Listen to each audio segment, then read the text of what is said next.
அனைவருக்கும் வணக்கம். இன்றைக்கான கேள்வி என்ன அப்படின்னு பார்க்கும்போது, இந்த உலகத்தில் இன்பமே இல்லை. அது துன்பத்துக்கு தான் காரணமாகிறது. அப்படி தெரிந்தும், அது துன்பத்துக்கு காரணமாக இருந்து தெரிந்தும் நான் இன்பத்தையே நாடுகிறேன். ஏன்? இதிலிருந்து நான் எப்படி விடுபட வேண்டும்? அப்படின்னு ஒரு கேள்வி கேட்டிருக்காங்க. அந்த கேள்விக்கு உண்டான பதில் என்ன அப்படின்னு பார்க்கும்போது, இந்த இன்பம் அப்படின்னு அவன் சொல்றது எங்க இருந்து வருது அப்படின்னு பார்த்தா, இன்பத்துக்கு விதை துன்பமாக இருக்கிறது. அதுதான் அங்க பிரச்சனையே. இப்ப நான் எப்ப உனக்கு இன்பம் கிடைக்கும் அப்படின்னா, துன்பத்தில் இருந்தால் உனக்கு இன்பம் கிடைக்கும். துன்பத்தில் இல்லை என்றால் உனக்கு இன்பம் கிடைக்காது. அப்படிங்கிறதான் மேட்ரு. அந்த உணர்ச்சி புரிஞ்சுக்கணும். இப்போ உதாரணத்துக்கு ஒரு அக்னி நட்சத்திர கடும் வெயில் அப்படியே பயங்கரமா கஷ்டப்படுத்துகிறது. அந்த வெக்கையில் இருப்பவனை ஒரு ஏசி ரூமுக்குள்ள கூட்டிட்டு போகணும்னா, அந்த ரூமுக்குள்ள போகும்போது என்ட்ரி பாயிண்ட்ல ஒரு சரியான ஒரு ஃபிளாஷ் கிடைக்கும். அது என்ன ஃபிளாஷ்னா, துக்கம் தீருகிறது. ஏன்னா ஏற்கனவே துக்கத்துல இருக்கேன். அந்த துக்கம் தீருகிறது என்கின்ற ஒரு உணர்வு பெரிய ஃபிளாஷா காட்டுது. உள்ள போய் ஏசில உட்காந்துட்டானா, ஒரு 15, 20 நிமிஷம் கழிச்சு அந்த உள்ள வரும்போது இருக்கிற சுகம் இருக்காது. அது நார்மலா இருக்கும். அப்ப மறுபடியும் என்ன பண்ணிடுறான், அப்ப நார்மலா இருக்கிறவனுக்கு இப்ப இதே ஊட்டியில இருக்கிறவன் ஏசி ரூமுக்குள்ள போனா இன்பம் தெரியாது. அப்ப அந்த ஏசி இன்பமாக தெரியாது. அது எப்போ இன்பமாக தெரிகிறது? அவன் முழுக்க முழுக்க அந்த துன்பத்தில் இருக்கும்போது, அந்த துன்பம் மறையும் அந்த ப்ராசஸ், அந்த உணர்வு இன்பமாக தெரிகிறது. இப்ப அதுதான் இன்பம்னு அவன் நெனச்சிடுறான். ஆனா, அவனுக்கு புரியல, துன்பம் தான் இதுக்கு விதையாக இருக்கிறது. துன்பம் இதற்கு விதை என்பது புரியாமல், துன்பத்திலே இருந்து கொண்டு இன்பத்துக்காக ஏங்கிக் கொண்டு எவன் இன்பத்துக்கு ஏங்குவான்னா, துன்பத்தில் இருப்பவன் மட்டுமே இன்பத்துக்கு ஏங்குவான். அதான் உண்மை. இப்போ ஒருத்தர் தண்ணி அடிக்கிறதுக்கு அடிக்ட் ஆயிட்டாரு, சாராயத்துக்கு அடிக்ட் ஆயிட்டாரு அப்படின்னா, அடிக்காம இருக்கும்போது மிகப்பெரிய துன்பம். அந்த துன்பம் தான் அந்த சாராயத்துக்கு அடிக்ஷனை தூக்கும். அவன் அடிக்கலைன்னா எனக்கு நிம்மதியா இருக்கேன், ஃபுல்ஃபில்டா இருக்கேன், எனக்கு எந்த பிரச்சனையும் இல்லை, அடிக்கலை அப்படின்னா, அவன் ஏன் போய் அடிக்ட் ஆகிறான்? அப்போ இந்த துன்பம் தான் அங்க இன்பத்துக்கு இன்பத்துக்கு துன்பம் தான் விதையாக இருக்கிறது. இதுதான் அந்த அந்த அந்த தீர்ற ப்ராசஸ் இன்பமா காட்டுது. அப்படிங்கிறது அந்த இன்பம் அப்படின்னு தெரியல அவனுக்கு. அது தெரியாதனால என்ன பண்ணிடுறான், துன்பம் தான். துன்பம் அனுபவிச்சாலும் இந்த துன்பத்துக்கும் அந்த இன்பத்துக்கும் தொடர்பே இல்லை அப்படிங்கிற மாதிரி ஒரு ஃபீல் இருக்கிறதுனால மீண்டும் மீண்டும் இன்பத்தை தேடி செல்கிறான். அதே மாதிரி ரொம்ப பசிச்சு உணவுக்கு அப்படியே ஏங்கிட்டு இருக்கும்போது அந்த உணவு மிகவும் சுவையாக தெரியும். அதுவே நல்ல வயிறு சாப்பிட்டு ஃபுல்லா இருந்தா அதே உணவு கொடுத்தா அது சுவை இருக்காது. அந்த அளவுக்கு சுவை இருக்காது. அப்போ அந்த சுவையை தந்தது எது அப்படின்னா, அந்த பட்டினி என்கின்ற துன்பம். அப்ப அதுதான் இன்பமாக தெரிகிறது. அப்ப இன்பம்னா எங்க இருந்து வருகிறது அப்படின்னு பார்த்தோம்னா, துன்பம், அந்த துன்பத்திலே இருந்து அந்த தீருகின்ற ஒரு ப்ராசஸ், அந்த ப்ராசஸ் எனக்கு இன்பமாக தெரிகிறது அப்படின்னு வருது. அப்ப இதுல நமக்கு என்ன பிரச்சனை? இது நாம புரிஞ்சுக்கிட்டோம்னா, நம்ம பொதுவாவே அந்த மாதிரி இன்பத்தை நாட மாட்டோம். இப்ப ஏசி அறையில் உட்கார்ந்திருப்பவன் எவனுமே, நம்ம வெயிலுக்கு போவோம். கொஞ்ச நேரம் நின்னுட்டு உள்ள வர்றத என்ஜாய் பண்ணுவோம். அப்போ கொஞ்ச நேரம் 15 நிமிஷம் கழிச்சுட்டு மறுபடியும் வெயில்ல நிப்போம். அப்புறம் கொஞ்ச நேரம் வச்சு அவன் அத பண்றதே இல்ல. ஏசி ரூம கம்ஃபர்ட்டா ஃபுல்ஃபில்மென்ட்டா என்ஜாய் பண்ணிட்டு தான் வெளிய வர்றதுக்கே அவனுக்கு மனசு இல்ல. அதுதான் நிஜமான ஒரு இன்பம். ஏசிய அனுபவிக்கிறது என்கிறது அந்த ஃபுல்ஃபில்மென்ட்ல துன்பம் தீருகின்ற ப்ராசஸ் இல்ல. ஃபுல்ஃபில்மென்ட்ல இருக்கிறத அனுபவிக்கிறது. ஆனா, இங்கே வெறுப்பு, விருப்பு இதனால் அனுபவிக்கப்படும் அந்த இன்ப துன்பங்கள் துன்பத்துக்கே வழிவகுக்கின்றன. ஏன்னா, இந்த இன்பத்துக்கே துன்பம் தான் விதையாக இருக்கு. அப்ப இன்பம் வேண்டுமென்றால் துன்பத்தை அனுபவிக்க வேண்டும் வந்துருது. அப்ப துன்பம் இல்லாமல் இன்பம் இல்லை. அப்ப கண்டிப்பாக துன்பம், இன்பம் வேற வேறன்னே சொல்ல முடியாதுங்கிற ரேஞ்சில பிரிஞ்சிருக்கு. ஆனா, நம்மால் இதுக்கு புரியல. இன்பம் வேற, துன்பம் வேற அப்படின்னு ஒரு கனவுல சிக்கிட்டு, அவன் இன்பத்துக்கு தேடுகிறான். துன்பத்த நம்ம பொறுத்துக்கொள்வோம் அப்படிங்கிறான். இன்பத்த அடிச்சுட்டா நம்ம இதாயிரலாம். ஆனா, அந்த இன்பத்தை அடைந்தால் எப்போது அந்த இன்பத்தை அடைந்து உனக்கு அந்த துன்பம் தீருகிறதோ மீண்டும் இன்பம் காணாமல் போயிடணும், அப்ப மீண்டும் துன்பத்துக்கு வரணும் அப்படிங்கிற ஒரு உண்மை அவனுக்கு புரிஞ்சிருச்சுன்னா, எதுக்குடா அந்த ஏசி ரூம்ல இருக்கிறவன் வெளியே வரமாட்டான். ஆனா நமக்கு அப்படி இல்லை. ஏன்னா நான் துன்பத்துல விழுந்துடுறேன். இந்த தண்ணி அடிக்கிறவனுக்கு அந்த பிரச்சனை. தண்ணி அடிக்கிறவனு அதே மாதிரி நினைக்கலாம்ல. ஸோ இந்த துன்பம் குடிக்க வேண்டியது, போதை தெளிஞ்சிடும். மறுபடியும் துன்பம், போதை தெளிஞ்சிடும். மறுபடியும் துன்பம். துன்பத்துக்கு வந்தாதான் அப்ப அது ஆட்டோமேட்டிக்காவே அவன் துன்பத்துக்கு வந்துடுறான். அப்படி ஒரு சப்கான்சியஸ் இருப்பதின் விளைவு அது இன்பத்தை நோக்கி நோக்கி அடிக்ஷனை வந்துகிட்டே இருக்கு. அவன் துன்பத்துக்கு போறதில்லை, ஆட்டோமேட்டிக்காவே அது துன்பத்துக்கு போய் போய் அது சப்கான்சியஸ்ல போய் இருக்கு. எப்போ அந்த அந்த டிரான்சிட் பீரியட்லோட இன்பம் மறைகிறதோ ஆட்டோமேட்டிக்கா அவனுக்கு துன்பம் வந்துடும். துன்பம் வந்தவொடனே அடுத்த செகண்ட் மறுபடியும் எந்த அளவுக்கு துன்பத்தை அடைகிறானோ அந்த அளவுக்கு வெகு சீக்கிரத்துல இன்பம் வந்து மறைஞ்சிடும். அதுதான் இந்த இன்பத்துக்கும் துன்பத்துக்குள்ள இது. நிறைய நேரம் வெயில நின்னோம்னா கப்புன்னு செம ஃபீலு, எல்லாம் 2 செகண்ட் முடிஞ்சிடும். கொஞ்ச நேரம் வெயில் என்னன்னா அந்த இன்பம் கிடைக்காது. ஸோ அப்போ நிறைய துன்பம் அனுபவிச்சா அந்த ஒரு சில வினாடிகள் நிறைய இன்பத்தை அடையலாம் அப்படிங்கிற அந்த உண்மையை வந்து அவனுக்கு புரிஞ்சிருச்சுன்னா, ஐயையோ இதுக்கு நம்ம இவ்வளோ விலை கொடுக்கணுமா அப்படின்னு அவன் ஃபீல் பண்ணிடுவான். ஆனால் இதுக்கு பிரச்சனை என்ன, அவர் ஏன் அப்படின்னு ஒரு கேள்வி கேட்டிருக்காரு. அதுக்கப்புறம் வருவோம். ஸோ இந்த இது உண்மை புரியணும், இன்பம்னா என்ன துன்பம்னா என்னன்னு. ரெண்டாவது ஒன்று உண்மை புரியணும். இந்த வாழ்க்கையில வந்து விஷயங்களை படைத்து நீ அனுபவிடான்னு சொல்லும்போது ஒரு டெக்னிக்கை வச்சான், மாறிக்கொண்டே இருக்கும். மாறலைன்னா கிக் இல்லை, மாறிக்கிட்டே இருக்கும்.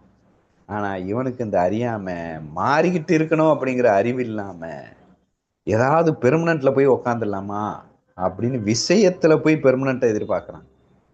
அங்கதான் அவன் பிரச்சனை. இப்ப திடீர்னு ஒரு ஒரு இன்பம் வந்தது அப்படின்னா, எப்பே ஏற்பட்ட இன்பமாக இருந்தாலும் சரி, அடிக்ஷன்ல இருக்கிறவன் இன்பமாக இருந்தாலும் சரி, சில வினாடிகளில் அந்த இன்பம் மறைந்து விடுகிறது.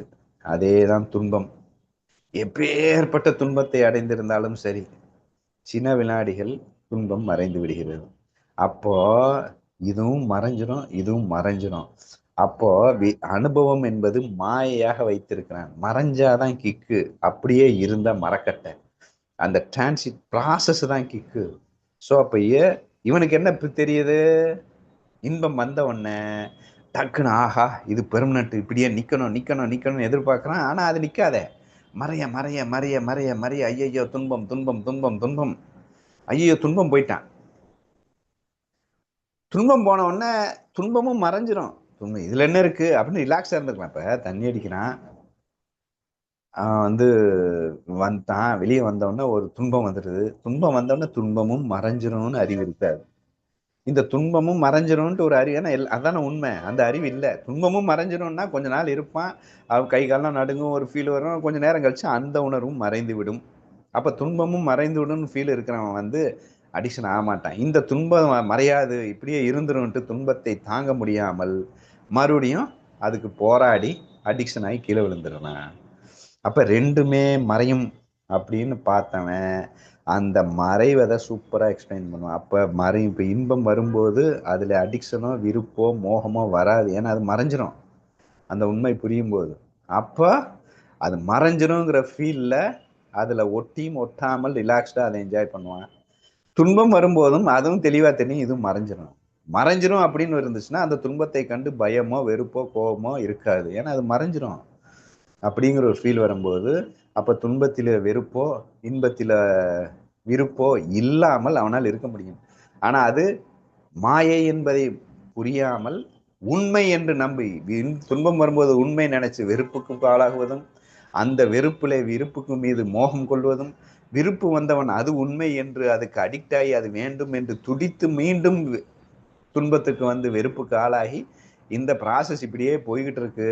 அதனாலதான் வந்து அவன் துன்பம் தான் இருந்தாலும் அது புரியுறதில்லை, ஏன்னா இன்பம் கிடைச்சிடும் அப்படின்னு ஏங்குறான்.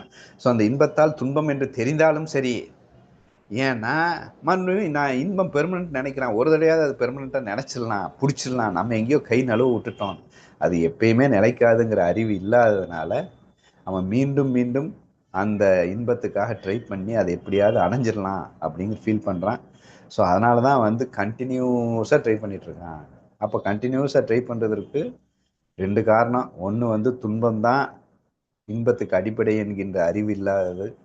இரண்டாவது, இன்பமும் துன்பமும் மாறிக்கொண்டே இருக்கும், எதுவுமே நிலைக்காது. நிலைக்காமல் மாறிக்கொண்டிருப்பதை அனுபவிக்கும் பக்குவம் இல்லாமல் நிலைத்ததை அனுபவிக்கும் ஒரு அறியாமை இருப்பதின் விளைவு, அவன் இன்பத்துக்கும் துன்பத்துக்கும் கஷ்டப்பட்டு, துன்பத்திலே இன்பத்துக்கு ஏங்கி கஷ்டப்பட்டு கொண்டிருக்கின்றான், நிலைத்தன்மை வேண்டும் என்பதற்காக.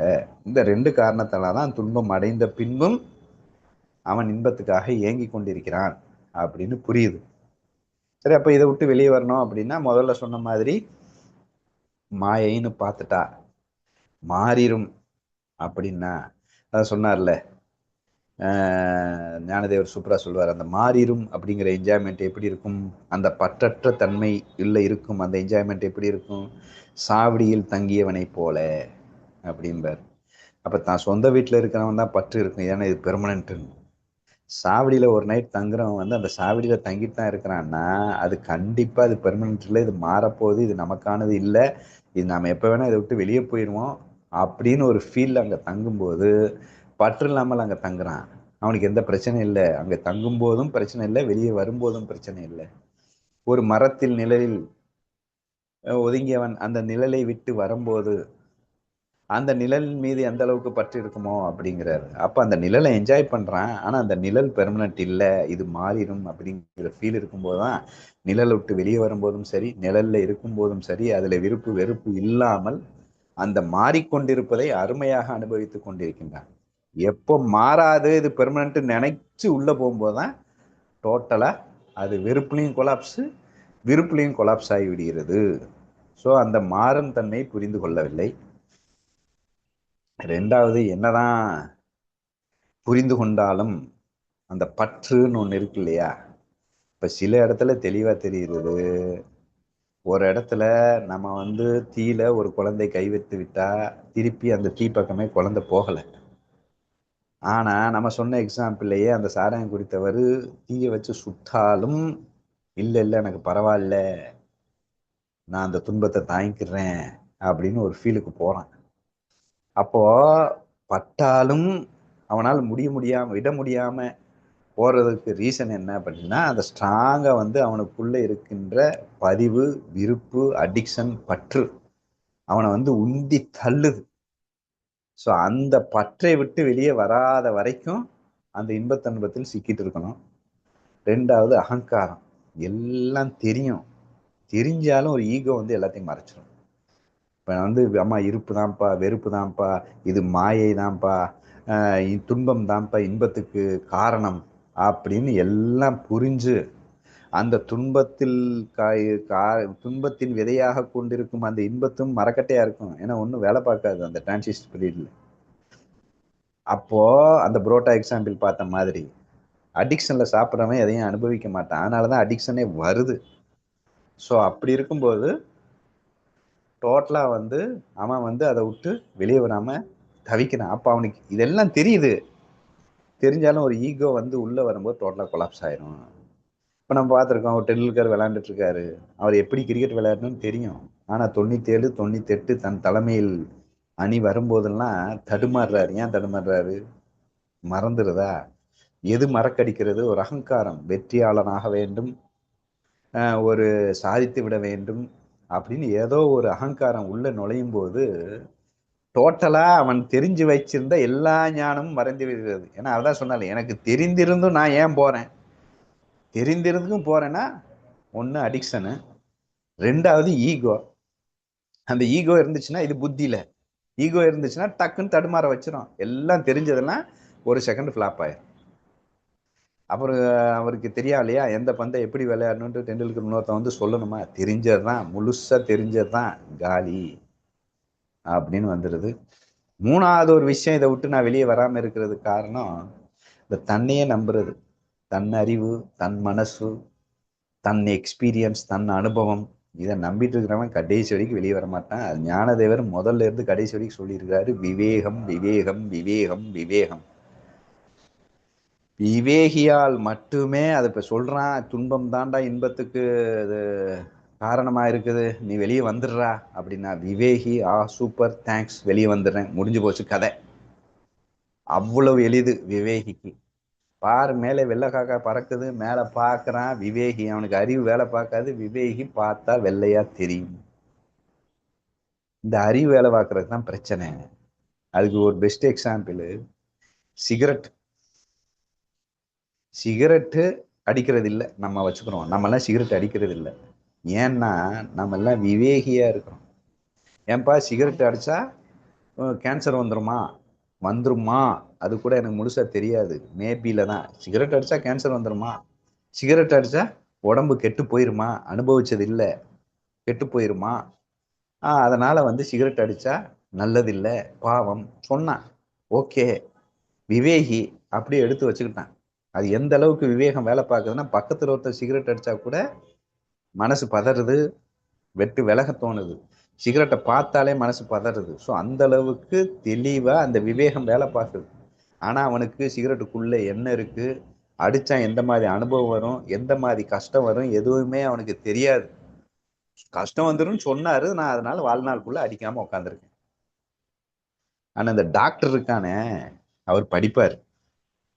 சில டாக்டருங்க படிச்சு அந்த நுரையீரல்ல அந்த சிகரெட்டுக்குள்ள என்ன இருக்குன்னு கெமிக்கல் ஃபார்முலா போட்டு அது உள்ளே போய் நுரையீரல்ல என்னெல்லாம் பண்ணுதுன்ட்டு நல்லா படிச்சு அதில் டிராயிங் போட்டு அதை படிச்சுட்டு அதை வேற அனுபவமா ட்ரீட்மெண்ட் வேற பண்ணுவார். அவர்கிட்ட நிறைய பேர் வருவான், சிகரெட் அடிச்சுட்டு நுரையீரல் பாதிப்புன்னு. அதை ஆப்ரேஷன் பண்ணுவார். படிச்சு அதை ப்ராக்டிக்கலாக பார்த்து எல்லாம் ட்ரீட்மெண்ட் பண்ணி அவருக்கு 100க்கு 200% தெரியும் சிகரெட்டினால் எந்த அளவுக்கு உடம்பு பாதிப்பு ஏற்படுத்தும்.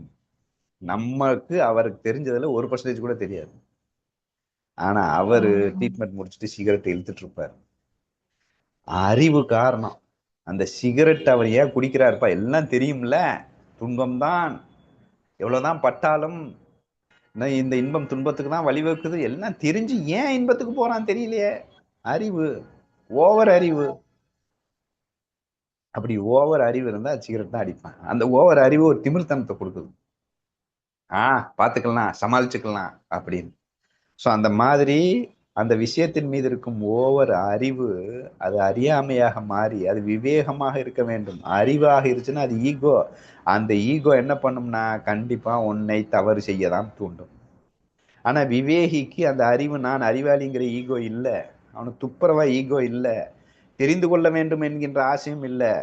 சிகரெட் குடிச்சா உடம்புக்கு கேடு, குடிக்கல, முடிஞ்சு போச்சு. அவன் அதை அனுபவித்துக் கொண்டிருக்க விவேகியாக இருக்க வேண்டும். அப்ப இது துன்பம் இன்பத்துக்கு தான், துன்பம் தான் இன்பத்துக்கு காரணம். இன்பம் துன்பம் விஷயம் மாயை, விஷயத்துல ஒண்ணும் இல்லை, நான் பரபிரம்மம், எல்லாம் அறிவு பூர்வமா தெரிஞ்சிருக்கிறவன் உருப்பட மாட்டான். அவனுக்கு எல்லாம் தெரிஞ்சிடும். அந்த டாக்டர் மாதிரி டேஞ்சர் அந்த அறிவு. அறிவு கூட கூட அந்த ஈகோ கூட கூட ஈசவியில தள்ளிடும். விவேகி ரொம்ப சிம்பிள். ஞானதேவர் முதல்ல இருந்து அதான் சொல்றார். ஞானதேவர் விவேகியாக இருந்தார். அதான் சொன்னார், வேத பிரதிபாத்தியா அப்படின்னு சொன்னார். வேதம் சொன்னது நான் ஏற்றுக்கொண்டேன், நான் எங்கே ஆராய்ச்சி பண்ணேன், நான் எங்கே அனலைஸ் பண்ணேன், நான் விவேகியாக இருக்கிறேன் அப்படிங்கிறார். அப்ப விவேகி அந்த பிரச்சனையே இல்லை. அப்ப பற்றுல இருப்பவனுக்கும் பிரச்சனை, அகங்காரத்தில் இருக்கிறவனுக்கு பிரச்சனை, தன் அறிவை முழுசாமாக நம்ம அதான் சொன்னேன், மனம் புத்தி அகங்காரம், அதான் 3 சொன்னேன். மனசுல பற்றுல இருந்தாலும் அந்த அடிக்ஷன்ல தடுமாறுறான். புத்தியில அறிவு ஜாஸ்தி, விவேகம் இல்லாமல் இருக்கும் அந்த அறிவு கண்டிப்பா அவனை தடுமாற வைக்கும்.